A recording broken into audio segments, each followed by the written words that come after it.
check. 1, 2.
One, two, mic check, okay.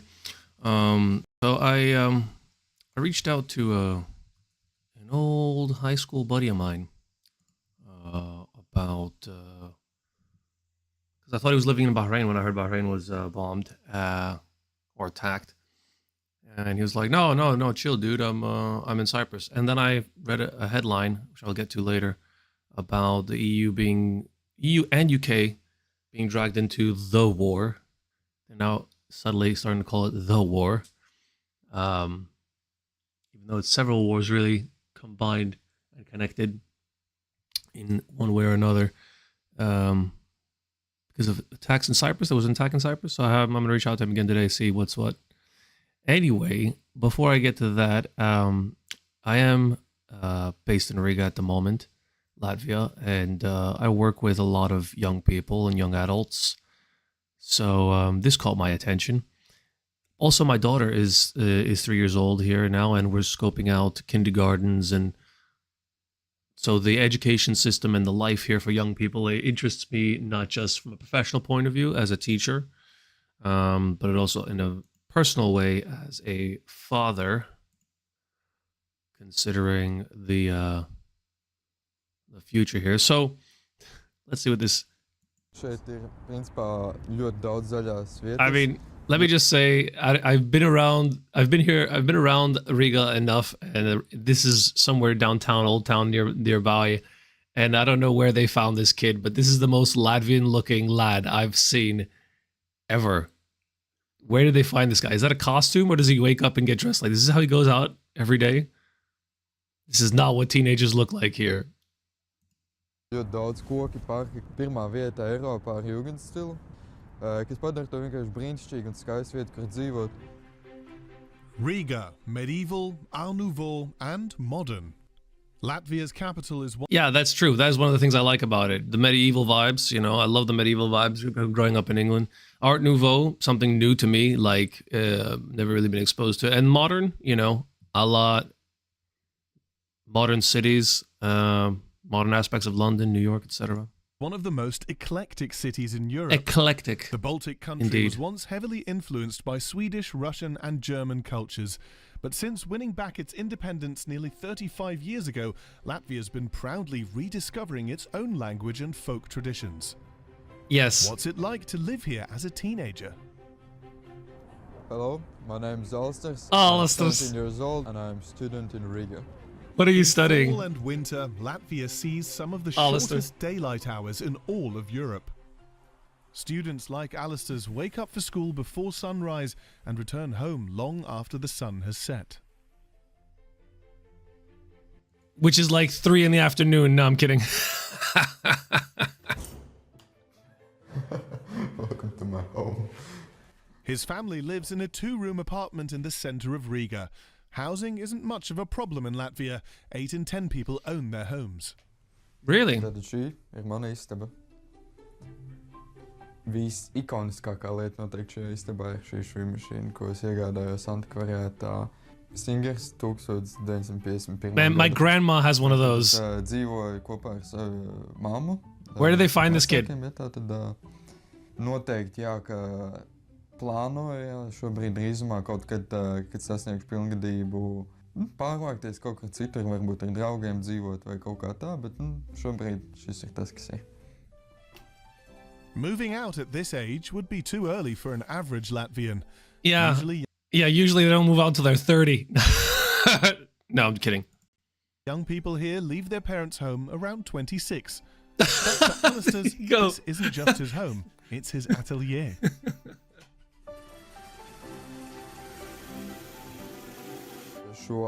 His atelier. Pats.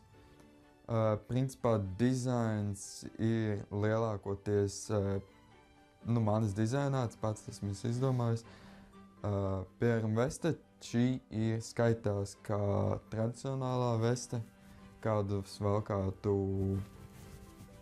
dejotāji vai dziedātāji. Worn by singers and dancers. Right you are, Alistair. Okay. 19. gadsimta vismaz otrā puse.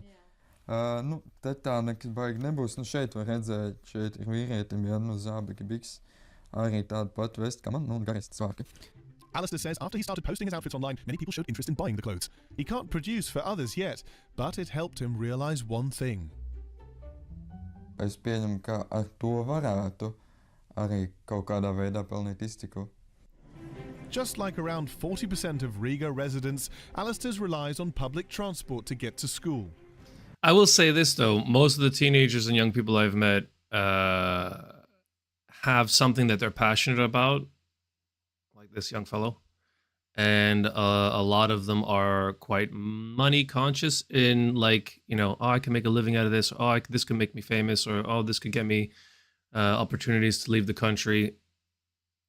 Most of the conversations I've had, like real honest conversations with people, I've documented some of them on my channel as well. Like the World Art Day thing. That was a great day. I met so many people that day, and everybody had this similar kind of thing. I would say the majority. And when I say honest conversations, real open, honest conversations, it's like, you know, like when I do my street talk thing, people are more willing to be honest with me when they believe they're probably never going to see me again. You know what I mean? That stranger thing.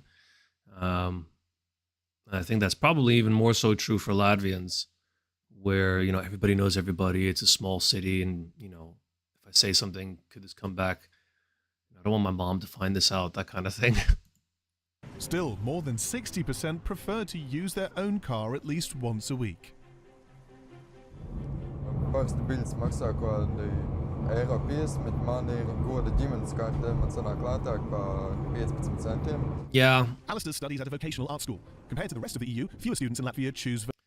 That's the bus fare is a great way to look at things. It's indicative of the inequality that is here. You have like €1.50 for the bus, and then vocational programs. If you pay for a 30-day pass, it's €30, which reduces the cost. I think I know that place. Šobrīd mēs veidojam maketu virtuļiem. Šajās stundās mēs kaut kādas ēdienu maketas taisam butforijas. His school is one of the most innovative and hands-on art schools in Riga. He goes to art school, of course he does. Šeit var redzēt arī visu kaut kādas krāsas, kas ir keramikas nodaļā. Kilns, etc. Come on, man, who bakes in those clothes? He's just advertising now. He's a true entrepreneur in the making. Whether he wants to become a set designer or turn his hobby into a career as a tailor. But he still has a few years to make up his mind. You should do both. I was there yesterday. That's the Castle of Light, National Library. A modern building right across from Riga's medieval old town. Ēka pēc būtības brutālisms ir, kas nav tas mans stils, bet basically brutalist, which is really. Yeah, those books. When you walk past them, it looks like they're moving. It's kind of trippy. Alistair has been told he can draw really well. While waiting for his friends from school, he sketches a few ideas. When they finally meet for lunch, the choice is clear: a Finnish burger place popular across the Baltic countries. Ah, good old Hesburger. Look at this dude. He rocks up to Hesburger in his little like dance outfit. Yeah, there we go. Esther. Esther is your more typical Riga teen. This is the more. This is. Yeah, let's hear what she's got to say. Friend. Dažreiz pastaigājamies pa veikaliem, pavadam dažreiz brīvdienas kopā, nakšņojam pie viens otra. Oh, they still do sleepovers, bless. Data shows that loneliness is higher in Latvia than in the rest of the EU, but it's not Alistair's age group that's most affected. Rīgā draugus ir, es teiktu, diezgan vienkārši veidot. Yeah. If you as a person are quite cool and nice to spend time with, it's easy to make friends, he says. Diezgan foršs un patīkams, ar kur pavadīt laiku. Another activity they enjoy is one that's deeply rooted in Latvian culture. Dance traditional folk dances, which are quite popular. Yeah, I think they're cool. Daudziem patīk viņi dejot, jo tas ir daudz kulturālāk nekā dejot hip-hopu vai kaut kāds citu vai breakdance, yeah. Finally, it's time for dance practice. Šobrīd es došos tautsdejām, tas ir ļoti populārs sporta veids Latvijā. Jūs to līdz redzēs. Sport. They call it The sport. sport is so popular that the Song and Dance Festival brings together around 40,000 participants after a strict selection process. And it's never too late to start learning. Alistair's took his first class last year, and maybe one day he'll be among the participants. I might sign up for that. I'm gonna sign up for Latvian lessons, language lessons, and Latvian Latvia dance. has lost many young people to I am light on immigration. my toes, let me tell For you. Alistair's, Riga people are part of why he loves the city and plans to stay here. It's a very open city that welcomes all kinds of people. I don't know about that. With the video, with yesterday's video about deporting Russian families that don't speak Latvian. But yeah. Also, it is easy to make friends. Like me for as an expat, it's true. I just walk around, I start talking to people, and they're happy to chat. People, random people. I notice there's a kind of a difference between people under 30 and over 30. Maybe 35, under 35 and over 35. Like people are more open, what he's saying, more open and friendly under 35, over 35. So that's kind of true everywhere you go. Just kind of people get more closed off with age. But the line between the two feels a lot more pronounced here than in other countries, where it feels like more of a gradient of openness and friendliness. That said, what I have. No, I'm not going to say that. I was going to say that it feels like the bonds or the connections that people like locals make with foreigners or expats feel a little less strong than they do amongst their own people, you know, in a nationalistic kind of way. But I've been an expat my whole life, and I'd be a liar if I said that that's not true wherever you go. That's just a me thing, I think, how it feels to me. Because I very rarely stay in the same place for too long. I guess it's just the way it is. So no, I retract that statement. Maybe even certainly compared to other countries, locals here are more open, yeah, to different kinds of people that, like he said, are cool and interesting. If you're boring and a douche, you will suffer the wrath of the Gen Z death stare, or worse. For now, his busy day is over. And that was my day in Riga. Where in Europe should we go next? Drop. I don't know. I'm gonna go here. This caught my eye. Billy Corgan, Smashing Pumpkins frontman, former partner at some point of Courtney Love, the whole grunge movement in the 90s, etc. I was a big fan. Exposes the shocking plot to destroy rock music. And he's also a wickedly smart dude, actually. Some very interesting comments made recently by Billy Corgan of the Smashing Pumpkins about the state of rock music and its decline over the last 30 years, and whether or not that decline was organic or whether perhaps there were some shadowy figures meddling in the culture and wanting for some reason to replace it with something else.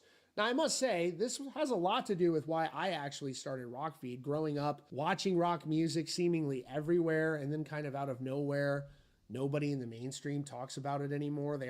When was it? Yesterday or the day before? I don't remember. I was joking about Tupac and Biggie and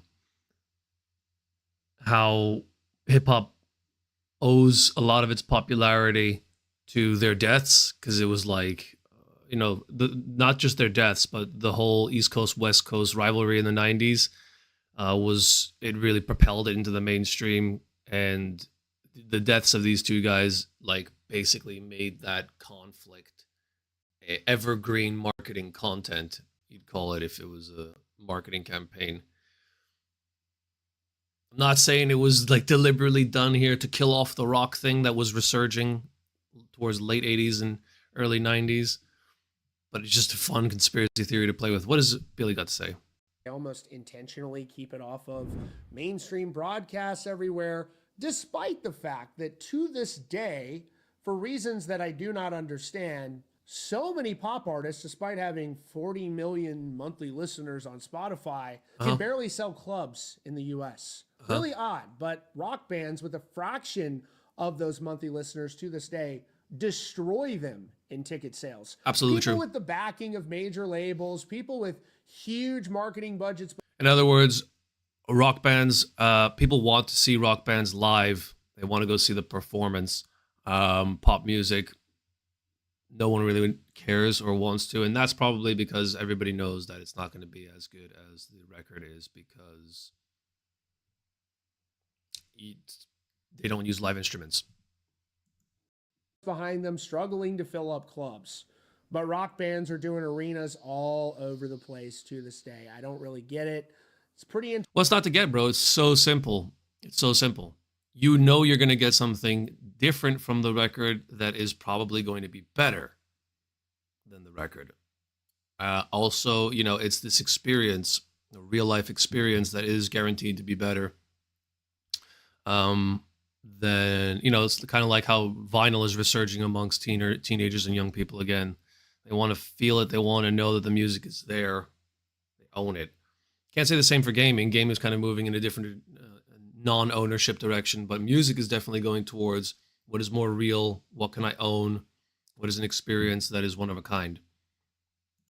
Interesting stuff, though, when you dive down into this, as the great Billy Corgan is doing. So, why did rock music decline in the late 90s and early 2000s and ever since then? He gives an interesting explanation. For decades, rock and metal fans have whispered about a conspiracy, a deliberate, calculated industry plot to kill rock music in the mainstream. It sounds like pure paranoia, but what if it's actually true? Smashing Pumpkins frontman Billy Corgan recently blew the lid off this exact theory. He stated bluntly, rock has been purposely dialed down in the culture. And when you look at the actual paper trail, the lawsuits and the money, Corgan is not... No offense to Rockfeed, but this is why I like to do things the way I'm doing them at the moment. Like, look how polished all this is, and I'm 2 minutes into it, and it really has not said anything yet. It's just spinning a conspiracy. He fluff. points to a mysterious wizard behind the curtain. Here's a clip from his recent podcast. Finally, behind the curtain. All I know is I saw the gravity shift.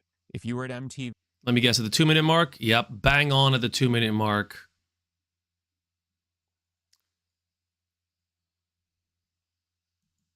or around MTV, 1997, 98, suddenly they decided rock was out. Right. When rock was still very, very high up in the thing. And it was replaced by rap. Right. They immediately changed the way their standards and practices immediately shifted. Right. So now that things that weren't allowed were suddenly allowed, people were waving guns. Okay? Right. So some people assert that the CIA was involved in all that, again, above my pay grade, but I saw it happen. I did witness it happen. So he's talking about being around MTV in the late 90s, and suddenly they really are shifting away from rock for some reason, even though rock was still massive, and it's getting replaced significantly by hip hop around that time. You can see a lot of R&B and stuff. The CIA killed Tupac and Biggie as a master conspiracy to crush rock. I called it. He might have the neon sight, the neon lights in the background, and the nice studio lighting, but I called it, bro. Stuff getting pushed. This was published 4 days ago. People are now suddenly able to wave guns. A lot of music videos before that weren't allowed to include that. And he says that some people assert that the CIA was involved, and he says it's above his grade, but, you know, there's a lot of books written on culture and how it relates to music, pretty interesting stuff. But the real culture and how it relates to music, culture and how it relates to social cohesion. Smoking gun wasn't just on television, it was in Washington. Back in 1996, the U.S. government passed the Telecommunications Act. Maybe this could be one reason. Before this, there were strict limits on how many radio stations one single company could own. This kept radio alive. Local DJs could discover a regional rock band and break them to a massive audience organically, which was how so many great bands would rise to the top. Now, the 1996 Act eliminated those caps. Overnight, massive corporations bought up commercial radio across the entire country. Companies grew to own hundreds and hundreds of stations. The local radio DJ was dead, replaced by corporate programming directors enforcing the exact same playlists from coast to coast. The pipeline for new rock bands to break through was instantly destroyed. So why? There's two things at play. Thank you very much, Rockfade. Finally, you did a little bit of work, at some research at the 4 minute mark. Thank you. what is at play here is what he's talking about is a bit of economics. So it's just like one video game company cannot own, or one tech company cannot own all the video game publishers. It's oligopoly, it's competitive, it's meant to keep the market competitive. So just like they used to say, he's saying here, you used to not be able to own more than whatever it was, 2, 3, 4 radio stations. So you don't have too much power over the market of what people are listening to when the product is the music. That's one thing. The second part of this is socio-political, because you're talking about media, you're talking about a medium. So the government care for the economics of it, but also they care about the politics of it. If you can control 80% of what people hear through their radios, and you're a private institution, you can start pushing other agendas other than just music. So there's two things at play there that are both very important to the impact of culture. Why did these massive new radio corporations freeze out rock? Comes down to control and cash. Perhaps a 5-piece rock band is a nightmare for a corporate record label. They demand artistic control. They write their own songs. They want to own their publishing. They split the money 5 ways. But a solo pop star is cheap to produce and incredibly easy to control. A massive media company can take a good-looking singer, pair them with an industry songwriter, and force-feed the track to the hundreds of radio stations they now own until the public accepts it. And they were... In business theory, and they would in managerial economics, they would call that economies of scale. It's an efficient way of producing your product at low cost for higher profit. Yeah, that is quite insightful. That is true as well. But why rock? Why couldn't they do this with rock? I think literally paying to force feed it back then. Like payola, the illegal practice of payola. It's cheaper. Like you said, taking a pretty young lady who has a good voice, pairing her with a songwriter who's probably writing songs for another 15 pretty songwriters. You know, that's the equivalent of having the shoemaking machine in the factory instead of hand stitching them and paying 5 hand stitching, 5 tailors to make the shoes, right? That are carefully selected to work with a very careful source material. Let's say a rock artist.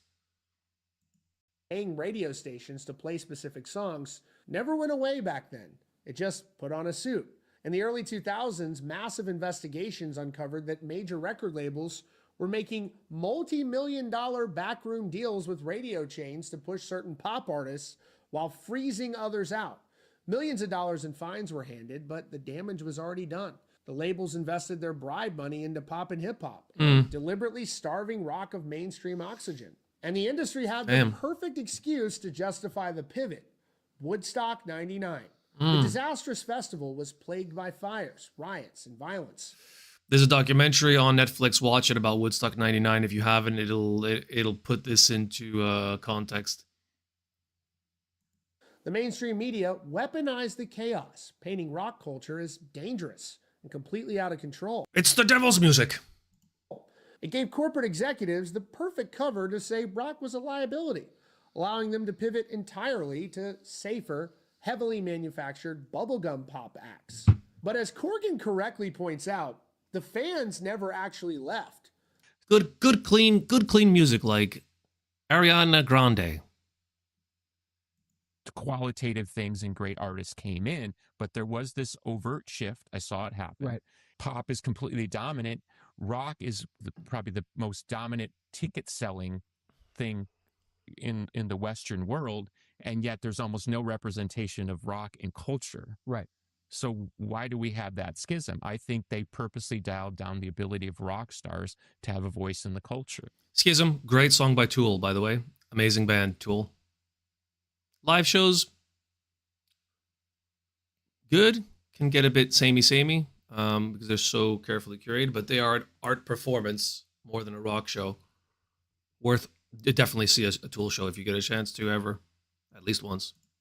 And I think Billy Corgan is right, and I really applaud him for talking about these subjects. I think the wizard behind the curtain didn't kill rock and roll. They just maybe locked it out of the building.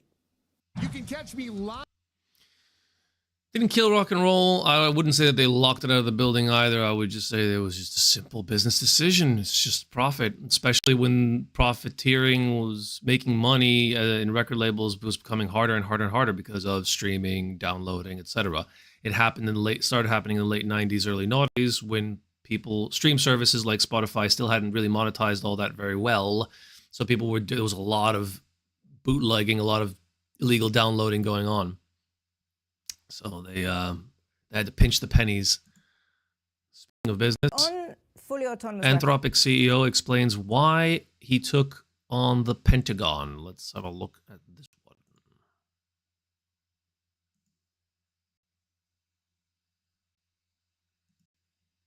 The logic, as I understand it, it is not so much about democratic values. It's more that Zany. Her name is Zany.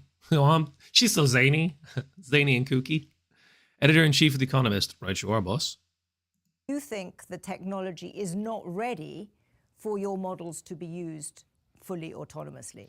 As a couple of days ago, I was reading an article that mentioned something about the Department of War in conversations with AI companies about discussing, the possibility of a contract to do stuff with.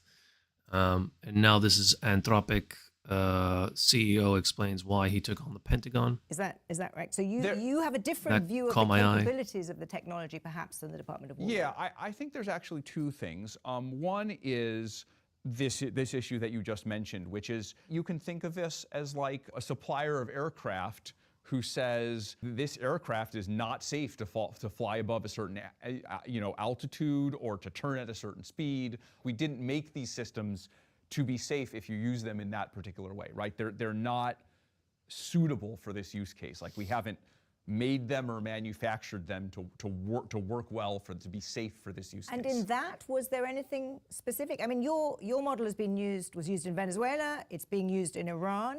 Is there anything in these existing use cases that has worried you? So one thing I want to say is we started with a substantially more limited contract that enabled a more limited number of use cases that I think is in force maybe even until today.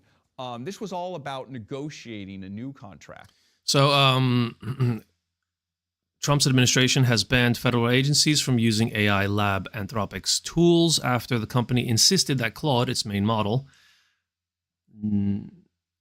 not be used for mass surveillance or autonomous weapons. Now the company has been declared a supply chain risk. So they don't want this. They don't want their technology creeping into anything that has to do with surveillance or autonomous weapons like self-guided missiles and whatnot. In a conversation with The Economist, right? So we had even a substantially more limited contract for quite a long time, and that more limited contract, they didn't run into problems with it on the ground. So none of this was driven by, we have concerns right now about what the Department of War was doing, So right?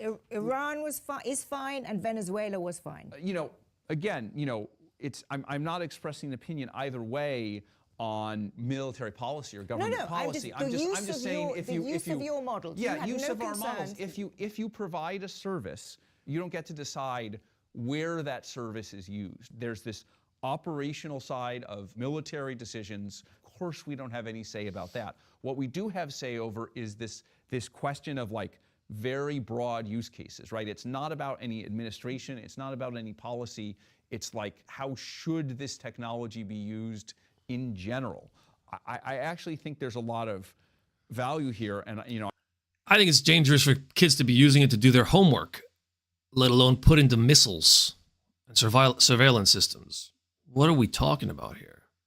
I want to make sure the Department of War understands this as well. This isn't about concerns we have about actions they've taken or already taken. Like, we had a much more limited contract. We never had, concerns about this contract. This is about, going forward. How should we think about the uses and the governance of this technology? I think going forward, their perspective would be, and they would probably use the analogy of a fighter jet or something, and they would say, listen, we have to have suppliers who we can trust, and they provide us with tools that we can use in combat, and we can't have some guy in Silicon Valley suddenly saying, no, you can't use it for this, that, or the other. And their view would be... That's the supply chain risk. they're talking about. And they need somebody who's reliable and not going to just suddenly be like, no, not this month, buddy. They need to have full operational ability to use it, and you are somewhat capriciously, in their view, putting all of these constraints They're like, it's admin rights or nothing on it. Yeah, so I would say we agree with them. We don't want to do that. We agree on 99%, not only the contract we were operating on together, we agree on like this much broader set of things that you know, we're haven't even done yet or are just starting to do. So, you know, I just want to say again, like, there's so much more agreement here than there is disagreement. I mean, listening to you, it does seem to me extraordinary that, you know, you end up in this situation where you're going to be taken out of you know, all work with the Pentagon. That said, the other, because I've been thinking about this quite a lot, the logical conclusion of total control by the Pentagon and no ability for the supplier to do anything is surely some sort of effective nationalization of those AI companies that work with the Pentagon. Do you think that's a risk? I think over the coming years, we're going to have a discussion about the role of AI and the government. You know, AI is becoming something that has implications at the level of all of humanity. Yeah. Not, you know. Yesterday I was talking at great length about it in the workforce, and yeah, it's unavoidable. For national security in the sense of the contest between nations, for national security in the sense of, you know, can individuals use this technology for destruction, for national security in the sense of, are the models themselves a risk to national security, for economics in terms of their impacts. And it's not about one particular administration. Hello. It's not about one particular department. It's not about specific military operations. Anyone who thinks that this is what that's about, that's a misunderstanding. This is an idiot. This is bigger than that. This is big. This is about the next administration too. This is about, you know, Congress when there's different Congress people. This is about, you know, a different geopolitical situation that we're in than the one we're in now. It's you know, we should not make it about what's happening right now. And the thing we're dealing with here is AI is very powerful. So there's actually a dual dilemma here where AI has the power to make private actors more powerful than they've ever been before. Folks have, you know, some people have criticized me for that. You think as a private actor you're more powerful than government. Actually, I've been worried about the risk of that for the longest time. Like, I'm worried about that. This technology abstractly in the hands of government, not just the US government, other governments, democratic governments, autocratic governments, has the ability to vest them with unprecedented power as well. And so when we talked about fully autonomous weapons, I said there were two objectives. Or autocratic leaders using AI to program their people. Imagine if Hitler had AI. If he had, like, full whack AI at his capability. Or imagine if the next Hitler does. I think that's where this guy's going with it. What he's trying to say. And this is not just about politics. This is about everything. It's about... The first one I said was reliability. The second one I said was what I would call oversight. And this is the idea that, you know, right now you have an army of human soldiers. And there are norms about serving in the military. You're supposed to follow orders. But, you know, if something crazy enough happened, the soldiers would say, I'm not going to do that, right? Yeah, how many? Yeah, they're called war crimes. Every war has soldiers who commit them. So I guess basically, you have a bunch of norms about, you know, how soldiers serve, right? You know, what they see their duties to be. What if you have an army of 10 million drones instead of, you know, 10 million human soldiers? Mm-hmm. What are the norms of the AI-driven drones? I think if we handle this wrongly, you could have a situation where there's a very small number of people or one person who has their hand on the button and kind of, you know, controls those 10 million drones. And we need to answer these questions because... And decides that he doesn't like people with red hair. And the drones just go about their business, follow their orders. We don't want to make companies more powerful than the government, but we also don't want to make government so powerful that it can't be stopped. We have both problems at once. Yeah, so you basically just said to me this technology is too powerful to be in the hands of a few private companies, and it's too powerful to be in the hands of a government. That is unfortunately the situation we're in. Well put.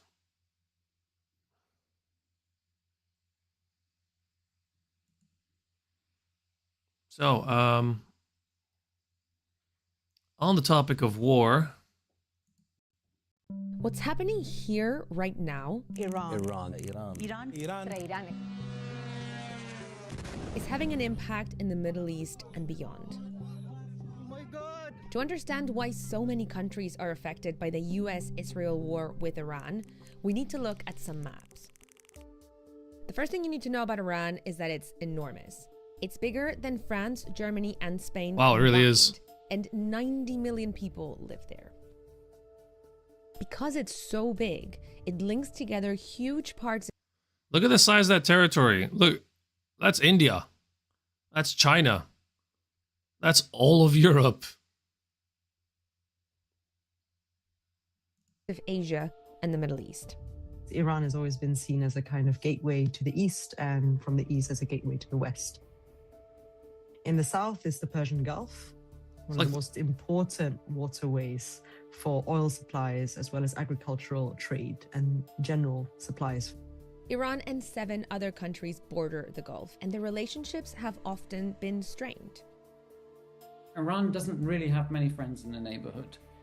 And the relationship between Iran and the rest of the Gulf states has been, very tense ever since the revolution started in 1979. Imagine being able to build an app with your name on it, just by thinking about it. Meet Base 44. The revolution changed Iran completely. The religious leader Ayatollah Ruhollah Khomeini returned from exile and established an Islamic republic. It was a turning point, and not just for Iran's relationship with its neighbors in the Gulf, but also with the US and its closest ally in the region, Israel. They became arch enemies. Iran's leaders have consistently rejected the legitimacy of the state of Israel and say the US is its greatest enemy. Just a side note, back in the early noughties when George W. Bush Jr. decided to invade Iraq after 9/11, I was a college student, and the chatter around campuses amongst college students, I think amongst other people as well, was kind of scratching their heads going, Iraq? Shouldn't they be going after Iran?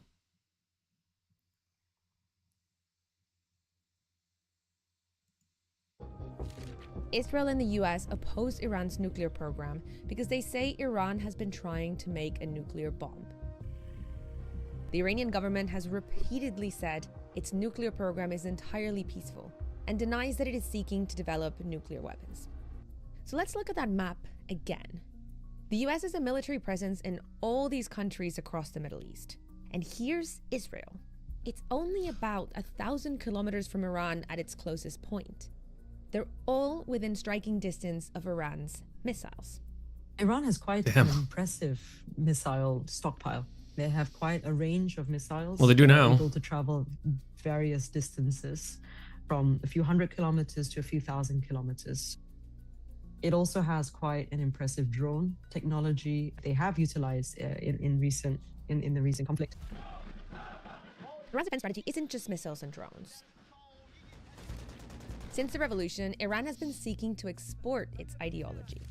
Through the years, it has expanded its influence in the region by supporting a network of well-armed militias, collectively called the Axis of Resistance. Iran has built a defense mechanism by building out these relationships with these groups. Over time, this included Hamas in Gaza, Hezbollah in Lebanon, the Houthis in Yemen, as well as groups in Iraq and the former Syrian regime. All familiar names. Terrorist organizations often called. There was always this underlying logic that Israel would not carry out systematic, long-term strikes against Iran simply because that would trigger Hezbollah, and Hezbollah with 100,000 rockets would bear down on Israel. But since the war in Gaza, Rain Israel of Fire has weakened many of these groups. So that's what the relationships in the region looked like at the beginning of 2026. And then, this Not happened. good. A short time ago, the United States military began major combat operations in Iran. Our objective is to defend. So Donald Trump, as he comes close to the end of his presidency, the presidency chapter of his life and career, has decided, you know what? We've done everything else. You know, ticked all the other boxes. I mean, he just wants to. He's time to do a war. Let's do. Let's go out on a bang. And the American people by eliminating imminent threats from the Iranian regime. The US and Israel hit sites across Iran and killed the supreme leader, Ayatollah Ali Khamenei. במשך 3.5 עשורים, רודן אכזר זה שלח טרור לרחבי העולם עם ילד עמו ושקד כל הזמן, בלי הרף, על התוכנית להשמדת ישראל. Iranian officials said a US strike also hit his school, killing more than 153 people, including many children. The US military said it was looking into reports of the incident. Iran called the US-Israeli attacks unprovoked, illegal, and illegitimate.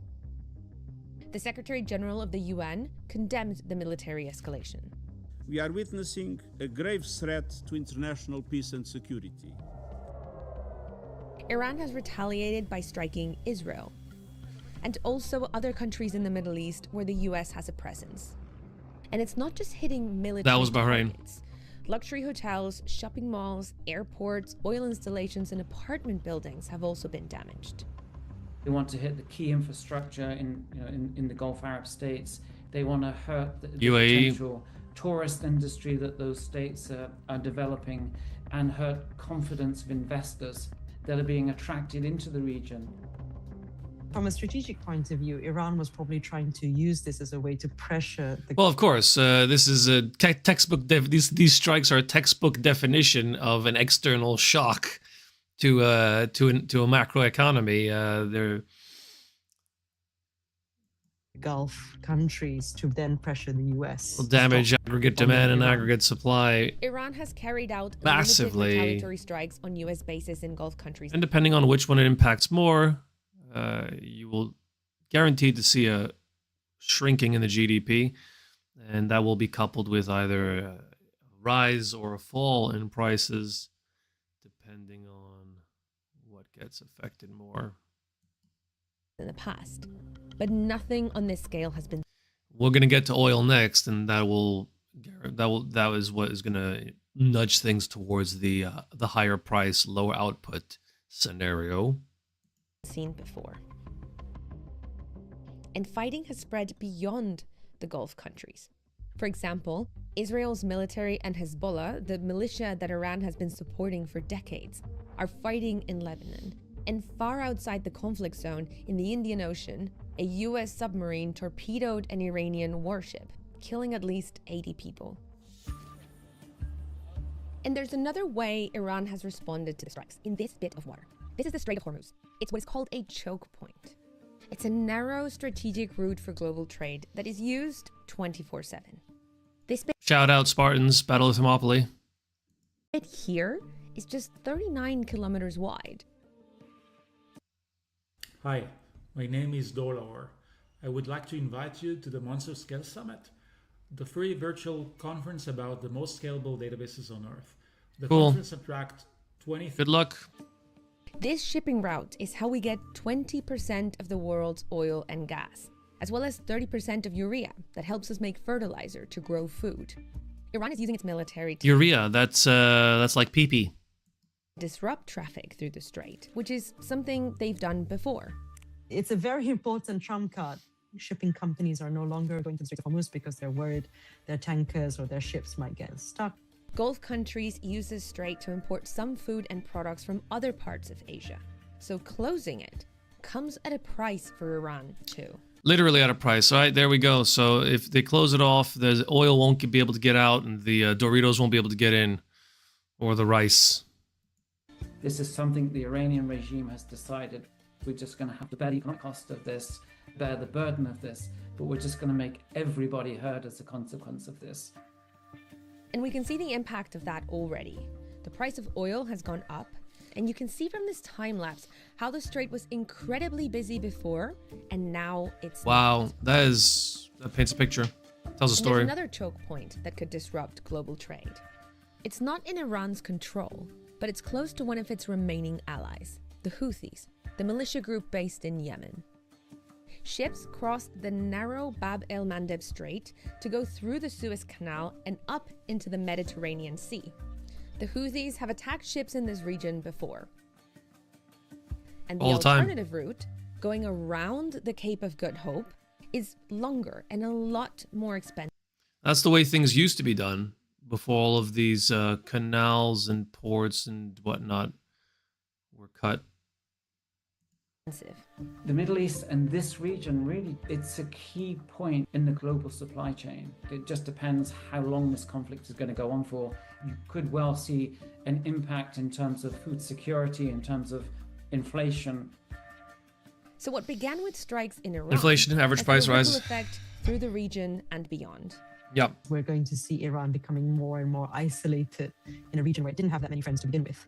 Even if the conflict ends tomorrow, it's not going to end the tensions that come with it. No, the permanent damage to relationships is what they're saying. Okay. Oil prices have gone up to $90 a barrel, that is. Trump demands unconditional surrender from Iran, and Kuwait cut production. The price of both Brent crude oil and West Texas intermediate settled above 90 degrees here, $90 a barrel Friday afternoon. Futures for Brent crude, blah, blah, blah, blah.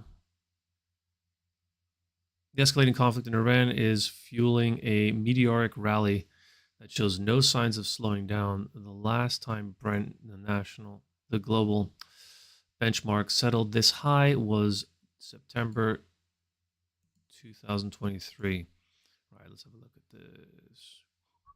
That's 2022, 23. That's the high. Yeah, this is when, if you live in the UK, for example, and other parts, I think, of the world, but in the UK, it was this huge surge in energy costs. People were not able to pay their electricity and heating bills. The government was actually handing out money to help people pay it because of this. So it doesn't sound like a lot, like $20 a barrel doesn't sound like much, but that's a barrel of crude oil. By the time it's that $20 can result in a doubling of your energy bill down the line, supply chain. And here we have another spike. It's coming up again. That's a sharp spike. Looks a lot like this one.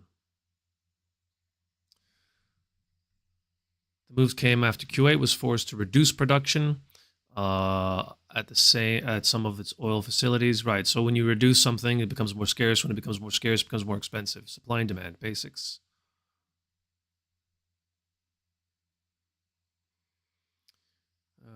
Kuwait as availability fills up, blah, blah, blah. Storage availability fills up. Production cuts are inevitable. The rise in oil prices over the past week has been nothing but short and dramatic. Yeah, we saw that. When oil prices, share of oil companies tend to get a boost. Yeah. So the other side of this coin is when crude prices rise, the share prices of oil companies go up. Because what is your revenue? The amount that you sell times the price that you sell. And if the price of what you sell goes up, depends on what's called the elasticity of demand. So if you have if the demand for your product is elastic, that means that when the price goes up, the amount that people buy will go down. But there are products where demand is less elastic. So if the price goes up, you might actually make more money. Think like addictive products. So like nicotine, for example, people, even if the price goes up, people are addicted. The elasticity of demand is inelastic. Price changes. Like a 20% change in the price is not going to lower the demand by 20%. It'll lower it by less. So you might make more money by raising your price. Same is true for oil because the world is addicted to oil. So That's why this happens. That's why when the price goes up, these kind of things raise the share prices of oil companies, because their profit will rise.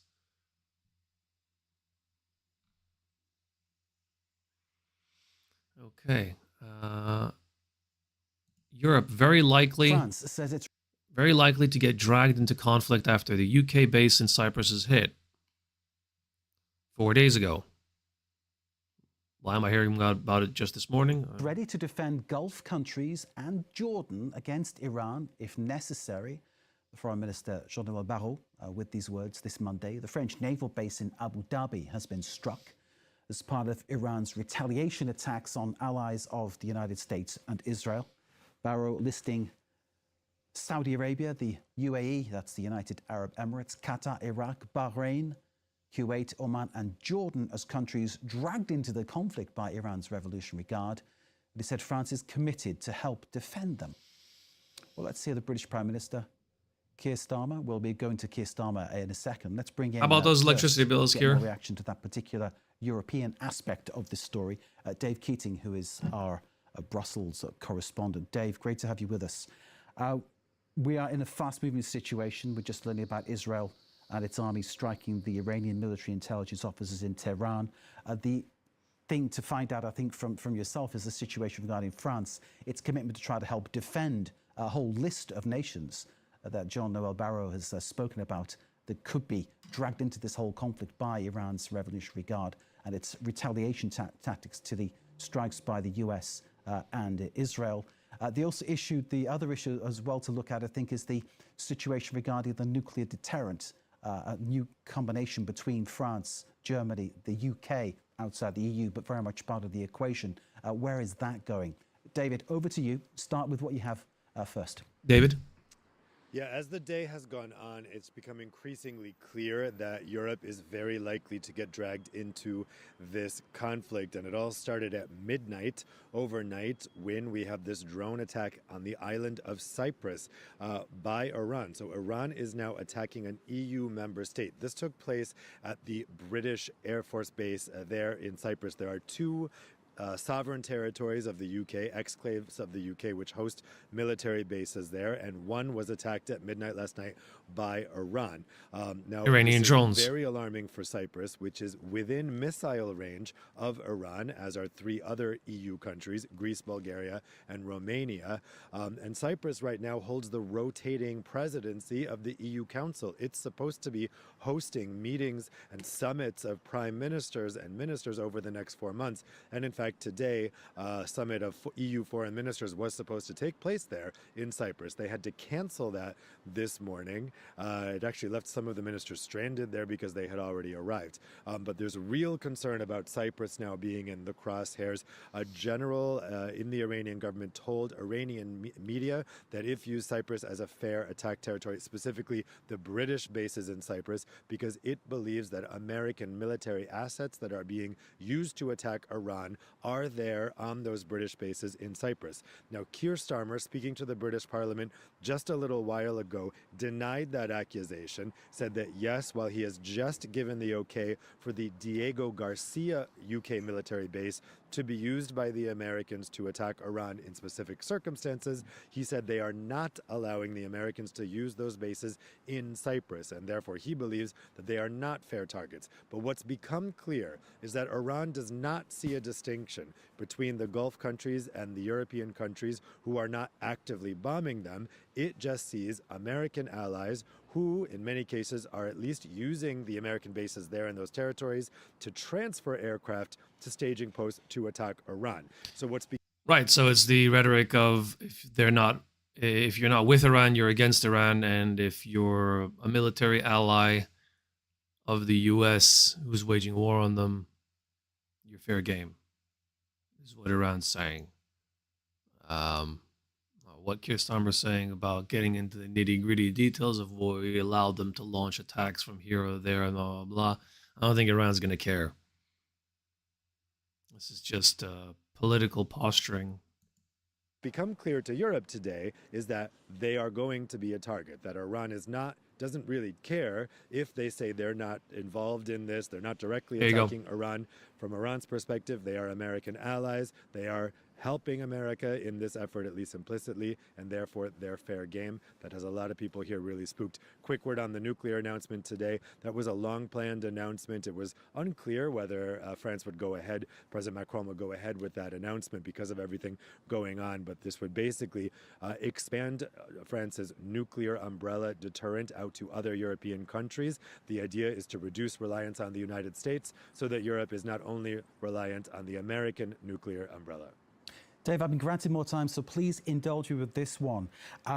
We've heard word from Britain, from France, what's going to happen, that the attacks, that it wasn't cleared with them. Is that disingenuous, or do we really believe that Donald Trump did this without speaking to his, in inverted commas, allies? I think that's the big question, because we've had very contradictory statements about this. So people in the government in Germany and Poland said that they were informed, but the France, the UK, Italy say they were not informed. In fact, Italy was so in the dark about this that the defense minister went on vacation to Dubai Friday night, hours before the attack started, and then got stranded there. He had to be evacuated by a Italian military vessel, I believe. So is that a failure in the communication of the American Department of Foreign Affairs, or is that a failure of the European Union? Because they did inform, and was it Germany and a couple of other countries knew and just decided not to tell the other 27, 28 European countries? I don't know whose fault that is, that the Italian Prime Minister was stuck in Dubai. Shouldn't Germany have told him something? Protocols, maybe. I don't know. Strange. Very strange, very strange. Sad in a way. It's very confusing now who was told and who wasn't told, and why. Well, we know who was told and who didn't tell anyone else because they weren't sure if they were supposed to, maybe. Which is a really awkward conversation to have between Germany's chancellor and the Prime Minister of Italy now. Whoops, sorry, bro. Almost got you killed. My bad. Should have told you.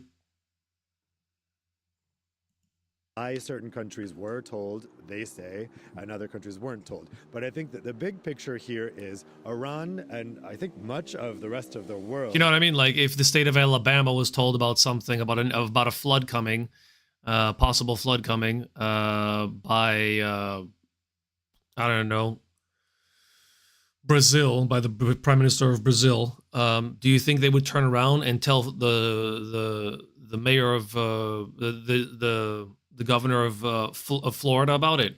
They would, wouldn't they? So what the hell, Europe? Just does not believe the Gulf states and the European allies of America when they say, we have nothing to do with this, please don't attack us, we're neutral. They do not view them as neutral. They view them as collaborating with the Americans in this effort. Don't forget that all of those planes, a lot of those planes that are there right now around Iran were transferred via bases here in Europe. And actually, that's the reason why today Spain expelled the Americans from their military bases. They said any equipment, any planes that are being used to attack Iran are violating international law, and they have to leave. And those aircraft did leave the Spanish bases today. But where did they go? Probably just to other bases in Europe, in Britain, in Germany, in Italy. They are fostering the transfer of those military equipment over to Iran. So the leaders are saying they have nothing to do with this. They're completely not involved. But in truth, they are American allies. And we know that at least those bases were used in the transfer of military assets over to the area of Iran over the past weeks. Dave Keating, as always, thank you very much indeed. Dave Keating, our Brussels correspondent. Hi, did you just move here? Are you looking for a good way to meet your new neighbors? Well, okay, that's coming up to the hour now. That's more than enough for me for one day.